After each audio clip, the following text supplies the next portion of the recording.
This is a special report from ABC News Digital.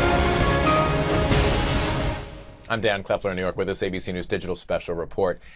It is a good time to be feeling lucky. The Mega Millions jackpot is estimated now at $586 million. It's currently the fourth highest ever, though that could be breaking records. ABC's Marcy Gonzalez has been talking to those who think that Lady Luck could be on their side. Marcy, I imagine a lot of people are filling out their wish list right now. Oh, absolutely, Danny. You know, they just keep feeling luckier and luckier because the jackpot is getting bigger. It grew by $38 million today alone. The excitement building as the Mega Millions jackpot, now at $586 million, just keeps growing. Unimaginable. I can't even fathom it. It's amazing.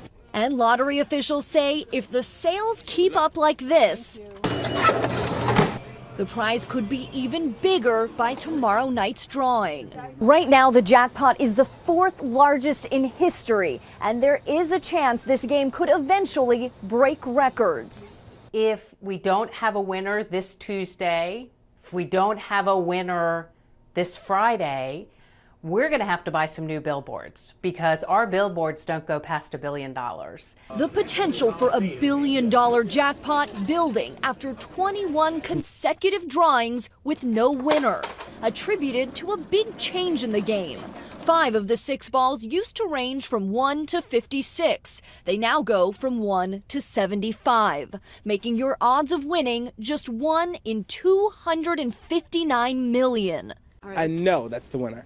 But despite the unlikelihood that those lucky feelings are right, I got the winning ticket! the people are already dreaming up ways to celebrate and spend their millions. Every day would be Christmas for the rest of our lives. So well put. I can't even imagine. The drawing will be at 11 o'clock Eastern tomorrow night. Marcy, I wanted to ask you about this, and I don't mean to be a killjoy going into the story, but the fact of the matter is we are in the midst of the holidays. Shopping is on everyone's mind. Anyone that you talk to, were they kind of like, you know what, someone might not be getting a gift this year because instead I want to put $20 down on this ticket? Oh no, everyone is thinking about what they're going to give when they win. Everyone, of course, is positive that they have the winning ticket, and so a part of the list that they're coming up with, along with thinking of vacations they want to take, they're also thinking about those big elaborate gifts that they'll get for their loved ones. And Marcy, I see empty hands there. Where is your ticket? I have it stashed away. You think I'm going to leave it out in open view of everyone here? No way. You know you were always my favorite, right, Marcy? Yeah. Marcy Gonzalez, thank you so much for Mega Millions favor. Now, for more on the possible record jackpot, I want to bring in Mega Millions lead director and Virginia Lottery executive director, Paula Otto. And Paula, thank you for joining us today. We imagine you guys are on pins and needles, to say the least. Truly, Mega Millions mania has gripped the country. It's a lot of fun. Dan, we have never been over $500 million the week before Christmas. So a lot of people are out there shopping, and a lot of them are buying Mega Millions tickets. Now, I mean, obviously you guys are able to tease out all kinds of metrics and all kinds of numbers on your sales. What are you honestly looking at right now, the possibility that it could reach $1 billion? Well, it's not going to happen for Tuesday's drawing. It could possibly happen for Friday, but we know for certain that if we go 2 more draws without a jackpot winner, we will be looking at $1 billion or more for Christmas Eve. You know, there are a lot of unknowns. We have some more snow forecasts for parts of the country. We do have possibly that dilemma that you were talking about, people who still have some folks on their shopping list. And we also have interest rates. So it's hard to know until the day of the drawing exactly where the jackpot will land. On Friday, we got 70% of our sales. So we know that lottery players like to play on the day of the drawing. It'll be very interesting on Tuesday morning when we all check in again with each other to see how sales have gone this afternoon and during rush hour on Tuesday morning. My guess is we may have another bump in the jackpot tomorrow morning. So, and my question is this, because you brought up the point about weather and the potential of how it schedules up against the holidays. But I'm interested, though, when the jackpot gets to now this fourth largest level, when it gets that big, essentially, though, snowstorms aside, or any kind of day of the week, I mean, there's just excitement that is just going to break any kind of previous habits, right?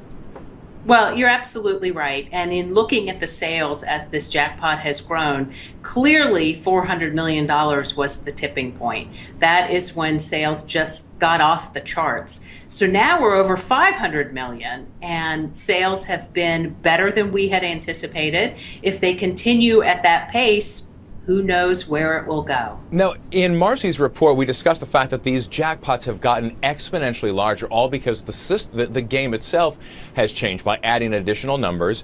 Now your odds of winning, 1 in 259 million.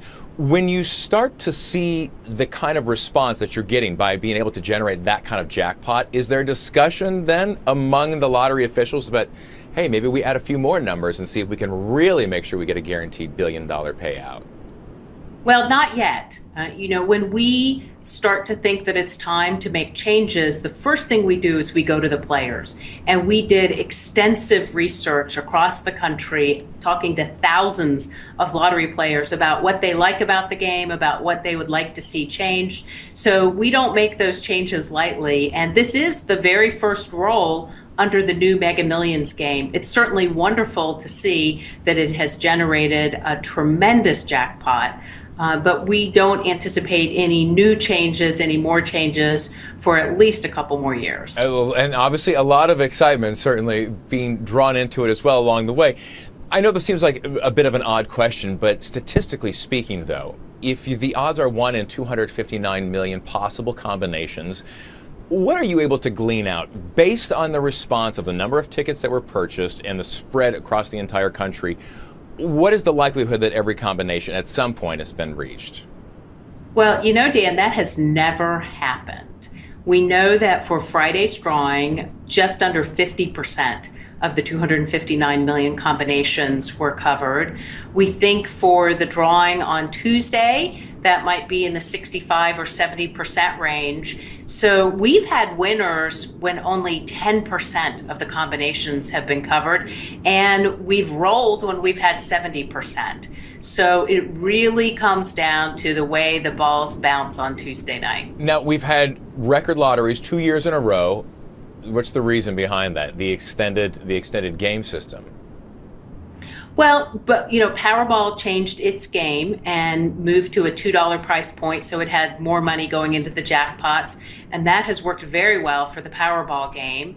We decided, based on our research, to keep our price point at $1, but we changed the game, changed the matrix, and the odds changed. So clearly, both of those changes have been very good for the games. The top 5 record jackpots have all happened in the last 2 years.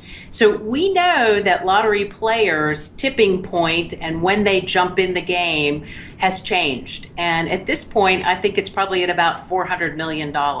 So lottery states across the country are going to do whatever we can to get to those magical 400 million plus jackpots. And Paula, lastly, before we let you go, I wanted to ask, what is more popular, the quick pick or people coming in there with a predetermined numbers that they like? Well, we don't track which way is more popular. I can tell you, though, generally, when we have a jackpot of this size, and we have a lot of people who aren't regular players, they do a lot more of the quick picks or the computer picks. But you have the same chance of winning if you choose your 6 numbers or if you let the computer pick. Now, I can't play. No one who works for the lottery can play. If I could, I would be doing one of each. And I would cover both ways. But I do want to remind folks that it is just a game. It's not an investment. The odds are very, very long. And we encourage everyone to play responsibly. It only takes 1 ticket, $1 to win. It is a solid message, and I have to say, on a personal note, Paula, because of the fact that you are not allowed to play, I'm impressed that you are able to exude this kind of enthusiasm for someone else who could potentially be a multi-millionaire out there, and you would potentially be responsible but not able to actually get in on it yourself. Well, I get a lot of pleasure out of meeting those winners and helping them make hopefully some good decisions to have the money last a long, long time. It's a really fun business to be in.